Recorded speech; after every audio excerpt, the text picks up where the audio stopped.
Linawin natin ang isang bagay. Hindi kasing misteryoso ang mga babae gaya ng inaakala nila. Komplikado? Oo naman. Pero imposibleng maintindihan. Malayo sa totoo. Ang totoo, bawat babae, kahit gaano pa siya kakumpiyansa, kalmado, o tila mailap, ay may mga emosyonal na kahinaan, mga tagong soft spots, na kapag tinamaan ng tama, ay dumidiretso sa puso niya at lumalampas sa lahat ng ingay. At hindi ito tungkol sa manipulasyon.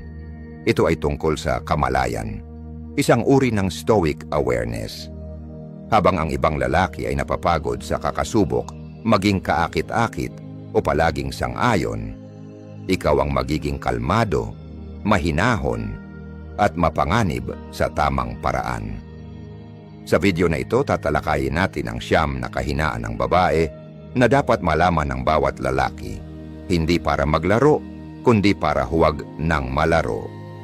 May ilan dito na ikagugulat mo, may mga makakapagpangiti sa iyo, at may ilan na baka ipaliwanag kung bakit ka iniwan ng walang paliwanag. Kaya humanda ka, dahil ang matututuhan mo ngayon ay babaliktarin ang lahat ng akala mong alam mo tungkol sa atraksyon. Kung sawa ka na sa kalituhan at handa ka nang magkaroon ng kontrol, pindutin mo na ang subscribe button. Hindi ito tungkol sa pagiging nice guy. Ito ay tungkol sa pagiging tamang lalaki. Yung lalaking hindi malilimutan ng kahit sinong babae. Tara, simulan na natin. Linawin natin ang isang bagay. Hindi kasing misteryoso ang mga babae gaya ng inaakala nila. Komplikado? Oo naman. Pero imposibleng maintindihan. Malayo sa totoo. Ang totoo, bawat babae, kahit gaano pa siya kakumpiyansa, kalmado, o tila mailap, ay may mga emosyonal na kahinaan, mga tagong soft spots, na kapag tinamaan ng tama, ay dumidiretso sa puso niya at lumalampas sa lahat ng ingay. At hindi ito tungkol sa manipulasyon. Ito ay tungkol sa kamalayan, isang uri ng stoic awareness. Habang ang ibang lalaki ay napapagod sa kakasubok, maging kaakit-akit o palaging sang-ayon, ikaw ang magiging kalmado, mahinahon, at mapanganib sa tamang paraan. Sa video na ito, tatalakayin natin ang 9 na kahinaan ng babae na dapat malaman ng bawat lalaki, hindi para maglaro, kundi para huwag ng malaro. May ilan dito na ikagugulat mo, may mga makakapagpangiti sa iyo, at may ilan na baka ipaliwanag kung bakit ka iniwan ng walang paliwanag. Kaya humanda ka, dahil ang matututuhan mo ngayon ay babaliktarin ang lahat ng akala mong alam mo tungkol sa atraksyon. Kung sawa ka na sa kalituhan at handa ka nang magkaroon ng kontrol, pindutin mo na ang subscribe button. Hindi ito tungkol sa pagiging nice guy. Ito ay tungkol sa pagiging tamang lalaki, yung lalaking hindi malilimutan ng kahit sinong babae. Tara, simulan na natin. Pangalawa, ang maunawaan ng hindi kailangang ipaliwanag ang lahat. Dumarating ang punto sa buhay, lalo na habang tumatanda tayo, na ang emosyonal na pagod ay pumapalit sa emosyonal na pagsabog. Hindi dahil wala na tayong nararamdaman, kundi dahil natutunan na natin ang bigat ng pagpapaliwanag ng sarili sa mga taong hindi naman talaga nakikinig. Para sa maraming babae, lalo na sa mga buong buhay na nagbuhat ng emosyonal na bigat, ang katahimikan ay nagiging depensa. Hindi ito katahimikang mapayapa, kundi katahimikang bunga ng pagod. Pagod na masabihan ng mali, hindi maintindihan o matatakan bilang mahira kausap dahil lang sa pagsubok na ipahayag ang totoong nararamdaman. At dito madalas pumalya ang mga lalaki, hindi dahil masama sila, kundi dahil sa pagiging abala. Abala sa pag-iisip ng isasagot, sa pagsasaayos ng problema, o sa pag-iwas sa hindi komportableng damdamin. Hindi nila napapansin kung ano talaga ang nangyayari sa harap nila, pero ang lalaking marunong huminto, tumingin sa malayo niyang tingin, at hindi humihingi ng paliwanag, kundi nag-aalok ng presensya. Yun ang lalaking nakakatunaw ng loob kahit walang salita. Nakilala ko minsan ang isang babaeng nasa huling bahagi ng 62 taon na 2 beses nang naikasal at may mga sakit na hindi niya kailanman binanggit. Ang sabi niya, ang sandaling muli siyang umibig ay hindi dahil sa isang romantikong kilos o malalim na usapan. Nangyari iyon nung napansin ng isang lalaki na parang hindi siya ang sarili niya. At imbes na magtanong o magbigay ng payo, umupo lang ito sa tabi niya. Walang tanong, walang payo, katahimikan na may init. Ang sabi niya, iyon ang unang pagkakataong naramdaman niyang nakita siya, matapos ang napakahabang panahon. Itinuro ng mga Stoic na ang tunay na karunungan ay hindi matatagpuan sa salita, kundi sa pag-unawa, sa kakayahang maramdaman ng hindi kailangang kontrolin, sa pagmamasid na walang paghusga. Ito ang kasanayang nawala sa karamihan ng modernong lalaki. At ito rin mismo ang hinahanap ng maraming babae ngayon. Ang kakayahang madama, hindi suriin, maunawaan, hindi i-perform. Kung gusto mong malaman ang isa sa pinakamalalim na emosyonal na pagbubukas sa puso ng isang babae, hindi ito matatagpuan sa mga engranding kilos o matatalinong linya. Makikita ito sa tahimik, palagi ang pag-aalalang hindi mapanghimasok. Sa kakayahan mong saksihan ang sakit niya nang hindi umiwas o nagmamadaling ayusin ito. Sa lakas mong panindigan ang espasyo, hindi ang sagot. At sa isang mundong laging naguunahan magsalita, ang lalaking natutong makiramdam ng hindi agad tumutugon ang nagiging hindi malilimutan. Hindi dahil sa sinabi niya, kundi dahil sa kung paano siya nakinig. Pangatlo, panlalaking katahimikan sa tamang sandali. May uri ng katahimikan na nagpapagaling at may uri ring sumisira. Ang isa ay parang pag-abandona, yung malamig na paglayo, yung distansyang sadyang nilikha para manakit. Pero ang isa pa, ang uri ng katahimikan na nagmumula sa isang lalaking bihasa sa sarili niyang damdamin, ay ibang lakas. Ang katahimikang iyon ay presensya, at kakaunti lang ang mga lalaking umaabot sa antas ng pagkalalaki para maisabuhay ito. Karamihan kapag hinarap sa emosyonal na tensyon ay napapanik. Sobrang salita, sobrang paliwanag, sobrang depensa. Iniisip nila na ang ingay ay kapangyarihan. Pero sa totoo lang, ipinapakita lang nito ang kawalang tatag ng loob. Ang lalaking agad tumutugon sa bawat tukso o tensyon ay nagpapakitang ang kanyang panloob na mundo ay hindi pa buo. At ang mga babae, napapansin yon, hindi man palaging malinaw sa isip nila, pero nararamdaman nila. Nararamdaman nila ang bitak sa iyong katahimikan. Alam nila kung ang pananahimik mo ay galing sa takot, hindi sa lakas. Pero ang lalaking marunong magtimpi, hindi dahil sa kayabangan, kundi dahil sa prinsipyo. Ang lalaking pinipiling manahimik habang ang iba'y nagmamadaling magsalita, yun ang lalaking nasa ibang antas. Gaya ng sinabi ni Marcus Aurelius, you have power over your mind, not outside events. Realize this, and you will find strength. Ang katahimikan ay hindi pagtakas, kundi paninindigan ng hindi sinasayang ang enerhiya sa kaguluhan.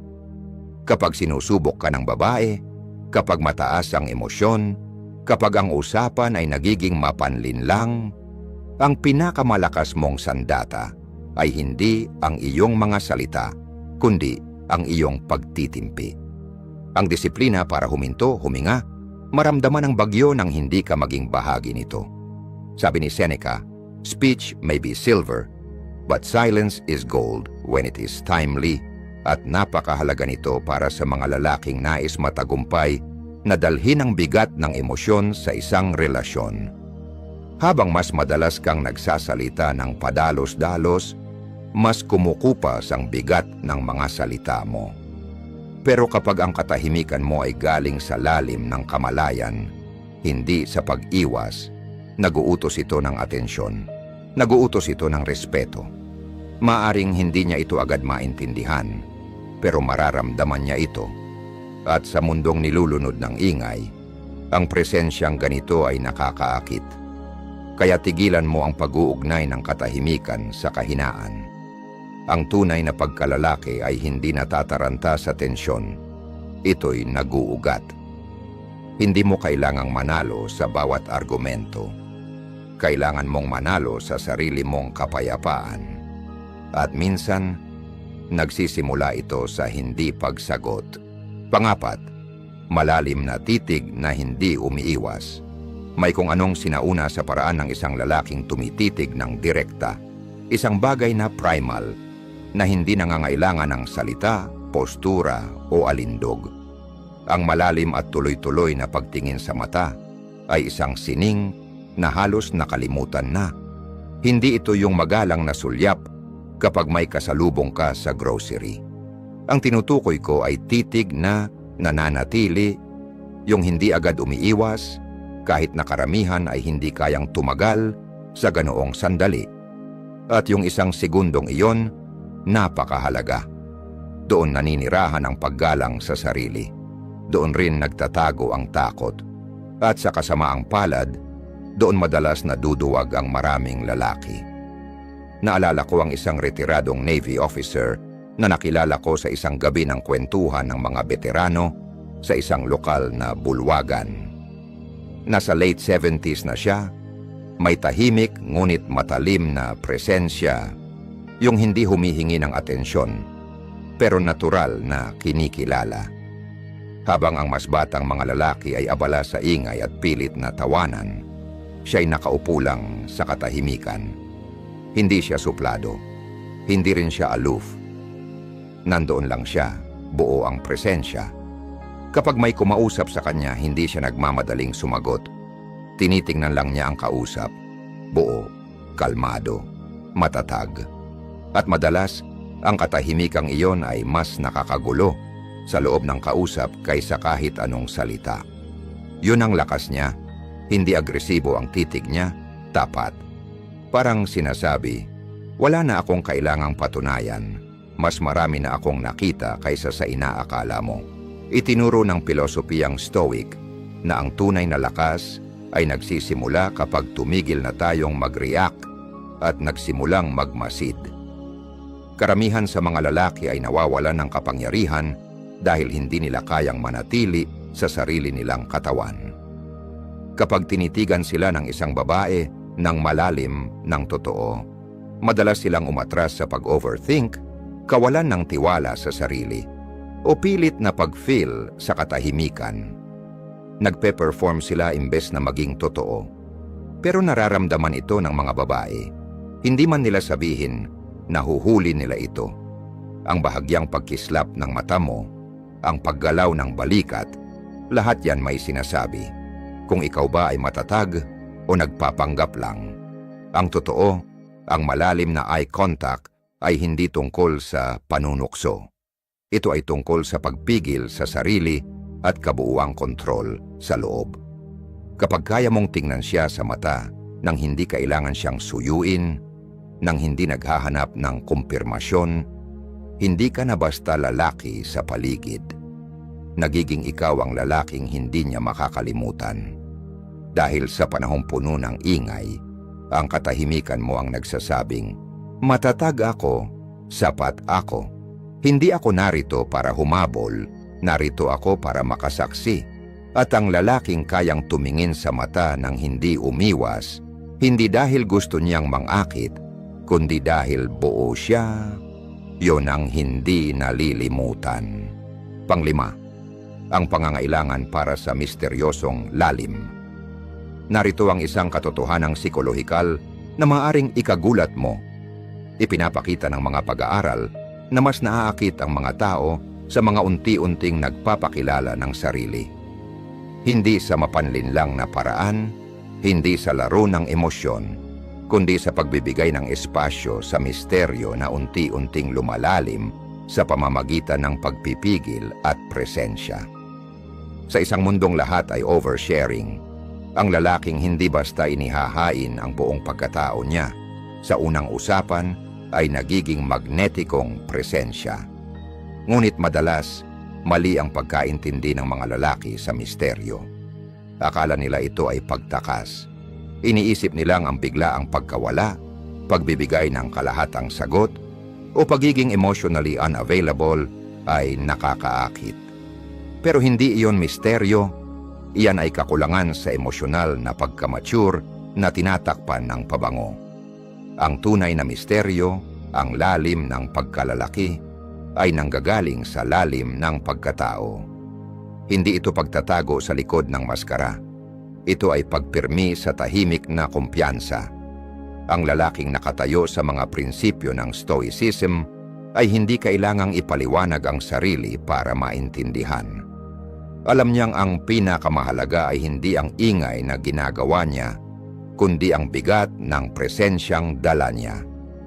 Hindi naaakit ang mga babae sa mga lalaking bigla na lang nawawala at muling lumilitaw. Naakit sila sa mga lalaking parang aklat, mga kabanatang gusto nilang basahin ng dahan-dahan.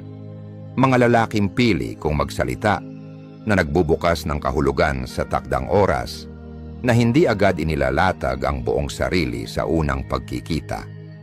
Tinawag ito ng mga Stoic na self-containment. Hindi ito emosyonal na pagkakahiwalay, ito ay ang pagtangging ibuhos ang buong sarili mo para lang makuha ang pansin ng iba. Sa praktika, ibig sabihin ito ay magsalita lamang kapag may saysay, hindi para lang mapansin. Ibig sabihin, maging lubos na naroroon, presente, nang hindi kailangang gawing resume ang kwento ng buhay mo para mapatunayan ang halaga mo. Nagiging isa kang taong mas nakikinig kaysa nagsasalita, sumasagot lamang sa may kabuluhan, at nagiiwan ng puwang para sa pagkatuklas. At sa puwang na iyon, doon umuusbong ang atraksyon. Hindi dahil may tinatago ka, kundi dahil hindi mo na kailangan ipilit na maintindihan ka agad-agad. Ang misteryo ay hindi pagiging mailap, ito ay ang lalim sa loob na nais tuklasin ng iba.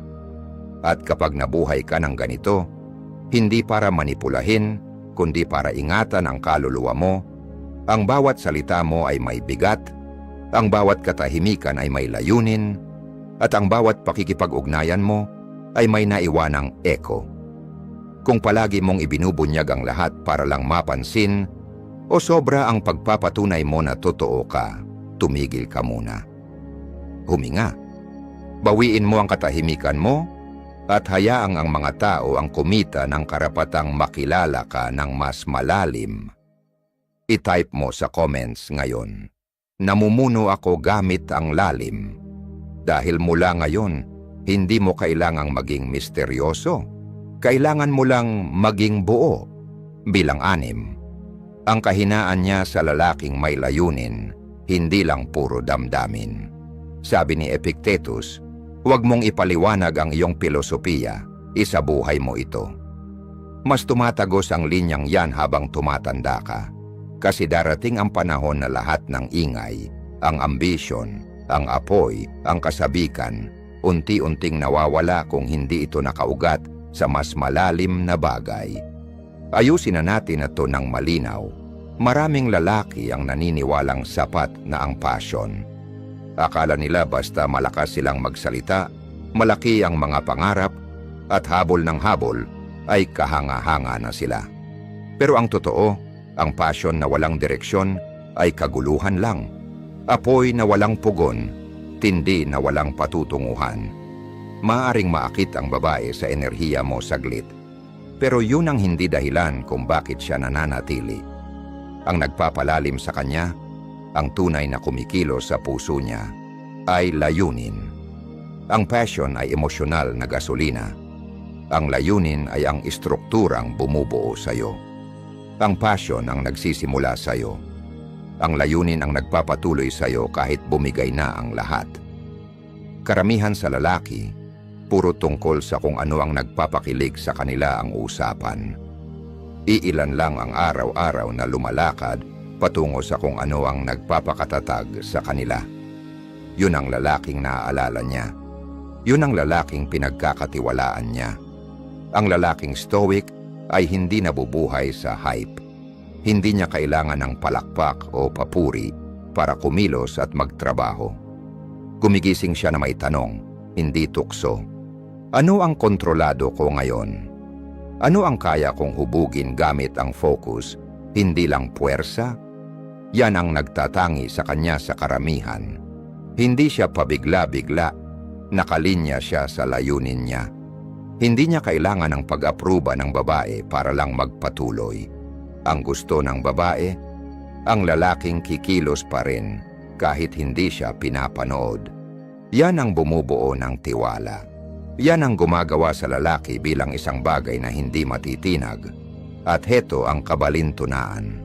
Habang mas kaunti ang habol mo sa pag-apruba, mas lumalakas ang dating mo.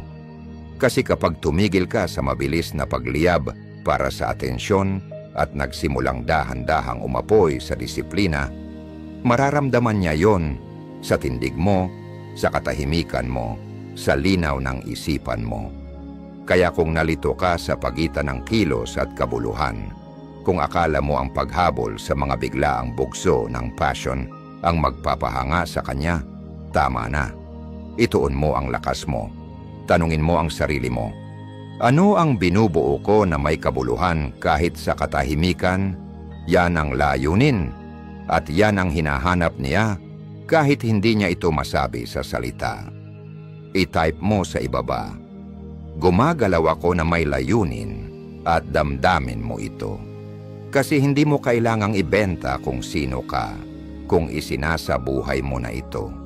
Bilang 7, ang lihim niyang pagnanais na pangunahan, hindi kontrolin. May isang kwento na tumatak sa akin, hindi dahil malakas o dramatiko ito, kundi dahil sa ipinakita nitong tunay na anyo ng pamumunong panlalaki. Minsan nakita ko ang isang matandang mag-asawa sa isang maliit na estasyon ng tren sa Virginia. Siguro nasa edad 70 na sila. Ang babae halatang balisa, may mga bag sa balikat, matalas ang boses, halatang kinakabahan dahil sa pagkaantala. Pero ang lalaki, hindi siya nakipagtalo, hindi niya minaliit ang nararamdaman ng asawa. Tiningnan lang niya ito, tumango, dahan-dahang kinuha ang mga bag mula sa balikat ng babae at walang sinabi. Pinangunahan niya ito gamit ang katahimikan, gamit ang kalmadong presensya. Ni minsan hindi niya sinubukang ayusin ang nararamdaman ng asawa. Pero sa maliit na kilos na iyon, makikita mo ang pagbabago, lumambot ang tindig ng babae, humina ang boses, huminga siya ng malalim. Hindi iyon pagiging dominante, iyon ay direksyon. At pinagkatiwalaan niya ito.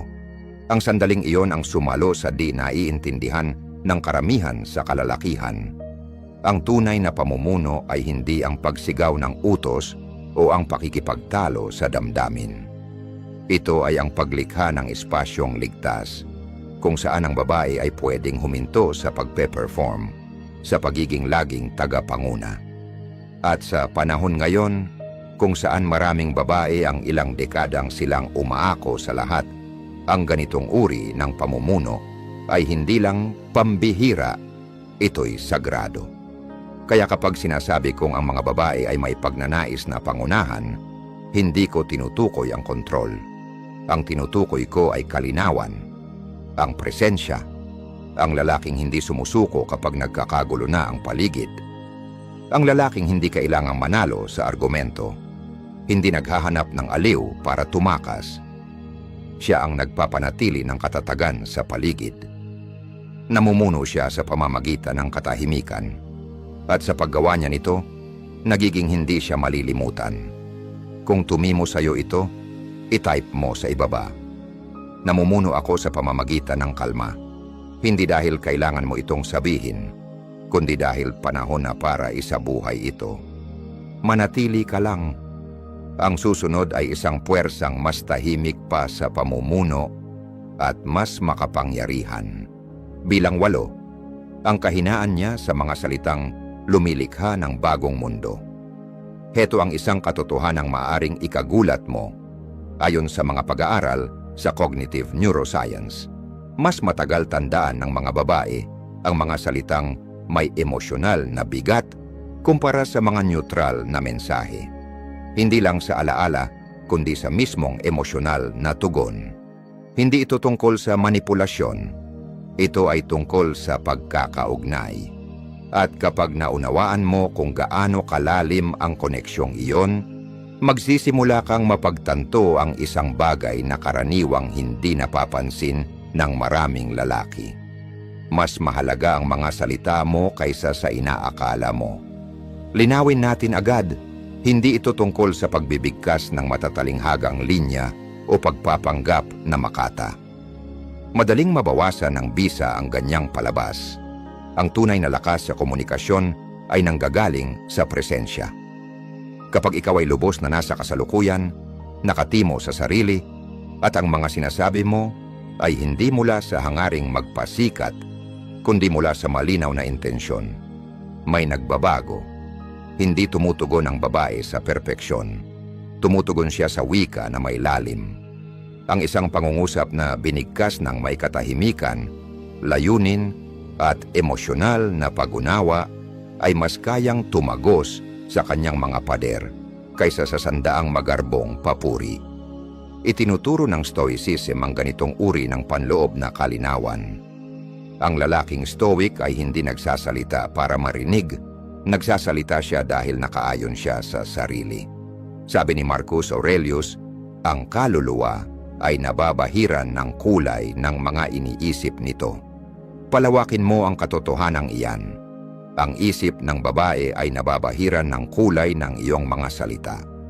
Kapag nagdadala ka ng presensya, pananaw, at emosyonal na talino sa paraan ng iyong pagsasalita, nagiging hindi ka malilimutan. Hindi ka lang pumupuno ng katahimikan, lumilikha ka ng tanawin sa loob niya. Kaya sa susunod na magsalita ka, tanungin mo ang sarili mo, hinuhubog ko ba ang panloob niyang mundo o dumadaan lang ako rito? I-type mo sa ibaba, nagsasalita ako ng may bisyon at manatili ka lang. Ang susunod ay mas malakas pa sa salita. At maaring ito ang pinakamagnetikong bagay na matutunan mo kailanman. Bilang 9, ang hindi sinasabing pangangailangan para sa lalaking kayang lumayo. May kwento ako tungkol kay Andre, isang 61 taong gulang na dating Marine na nakilala ko sa isang tahimik na library sa isang maliit na komunidad. Hindi siya ang pinakamaingay sa silid. Hindi rin siya ang pinakamatabil. Pero may kakaiba sa presensya niya. Matatag, nakatimo. Ramdam mo na bago pa man siya magsalita. Naalala ko nang nakaupo ako sa harap niya habang ikinukwento niya si Linda, isang babaeng nakilala niya matapos ang ilang taong pagiging biyudo. Si Linda ay buhay na buhay, matapang, at sanay nang gawin ang lahat mag-isa. Pero kapag kasama niya si Andre, may nagbabago. Hindi dahil pinangunahan siya ni Andre o pinahanga siya. Sa totoo lang, kaunti lang ang sinabi niya. Pero nakinig siya ng buo. Kapag naglabas ng sama ng loob si Linda, hindi siya pinutol, hindi siya sinabayan ng payo, hinayaan niyang humupa ang bagyo sa katahimikan niya. At habang lumilipas ang panahon, may nangyaring kahanga-hanga. Lumambot si Linda. Tumigil siya sa pagsasalita na parang laging may kalaban. Mas madalas na niyang hawakan ang braso ni Andre. Mas totoo ang tawa niya. Bakit? Dahil hindi na tinag si Andre. Ang presensya niya ang naging ligtas na espasyo ni Linda. At ito ang susi. Ang emosyonal na kaligtasan ay hindi tungkol sa pag-aayos ng mga problema. Ito ay tungkol sa paglikha ng puwang kung saan hindi na kailangang ipagtanggol ng babae ang sarili niya. Yan ang klaseng lalaking pinagkakatiwalaan ng babae sa mga bahagi ng sarili niya na hindi niya ipinapakita sa iba. Hindi dahil hiningi niya ito, kundi dahil pinatunayan niyang karapat-dapat siya.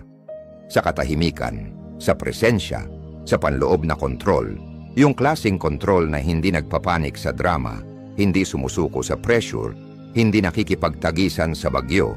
Basta nandoon lang, matatag. Hindi mo makukuha ang lambot ng puso ng babae sa pamimilit. Hindi mo ito maaabot sa pangangaral, pag-aalaga o pag-aayos. Maaabot mo lang ito sa pagpapakita sa kalmadong, tuloy-tuloy na presensya na kahit gaano kalakas ang ingay ng mundo, ikaw ay nananatiling hindi natitinag, hindi emosyonal na malayo, kundi emosyonal na hindi matinag. Yan ang stoicism sa aksyon.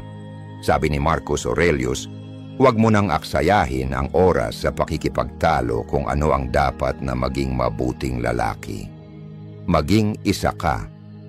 Maging espasyo ka kung saan siya makakahinga ng malalim. Maging lalaking hindi kailangang magsabi ng, pwede mo akong pagkatiwalaan, dahil nararamdaman niya ito sa paraan ng pagkakaupo mo, sa paghinga mo, sa tugon mo kapag lumilitaw ang kaguluhan niya. Kung tumimo ito sa'yo, itype mo sa ibaba. Lumilikha ako ng ligtas na espasyo. Dahil sa huli, ang lalaking nakakamit ang lambot ng isang babae ay hindi yung humihila, kundi yung nananatiling matatag hanggang siya na mismo ang kusang pumasok sa puwang na iyon. Hindi na natin ito palalambutin.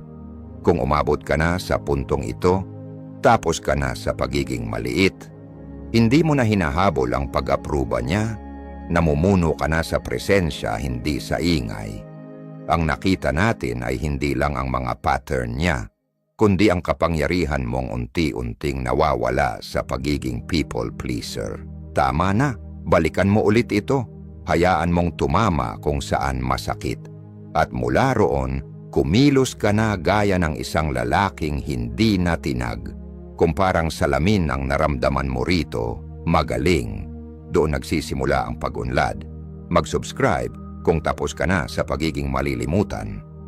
Ang channel na ito ay para sa mga lalaking tahimik, totoo, at tuluyang umuunlad. Magsalita ng mas kaunti. Magdala ng mas matinding kapangyarihan. At tandaan, ang kaguluhan niya ay humihina sa harap ng kalma mo.